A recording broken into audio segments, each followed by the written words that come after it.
2000 से ज्यादा पुलिस, 5 जगह बैरिकेडिंग और 750 मीटर का नो प्रोटेस्ट जोन। रांची में आज छात्रों और प्रशासन के बीच सबसे बड़ा आमना सामना हो सकता है।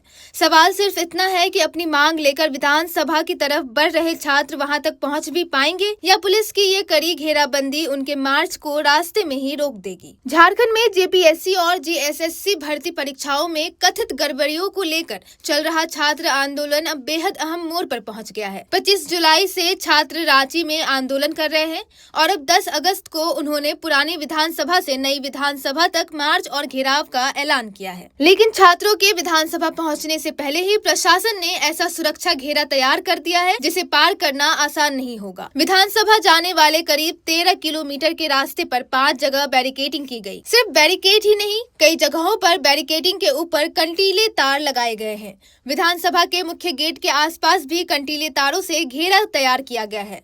यानी पुलिस की तैयारी साफ है, छात्रों के मार्च को विधानसभा के बेहद करीब पहुंचने से पहले ही रोक दिया जाए। इसके लिए 2000 से ज्यादा पुलिस कर्मियों की तैनाती की गई है।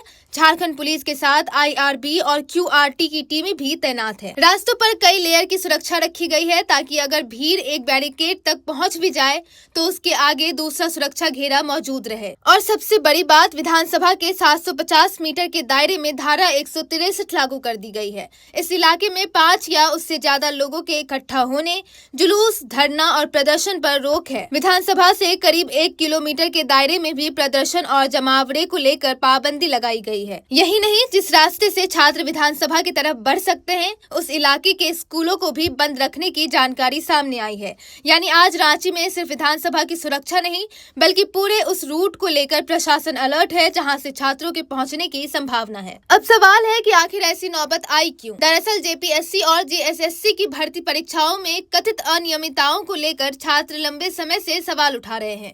छात्रों की सबसे बड़ी मांगों में से एक है पूरे मामले की सीबीआई जांच। सरकार और छात्रों के बीच लगातार बातचीत हुई। रविवार को भी लंबी बैठक चली। सरकार की तरफ से दावा किया गया कि छात्रों की करीब 98% मांगे मान ली गई है। 14वीं जेपीएससी की प्रारंभिक परीक्षा रद्द करने की बात मानी गई है। एसीएफ परीक्षा को रद्द करने की बात कही गई है।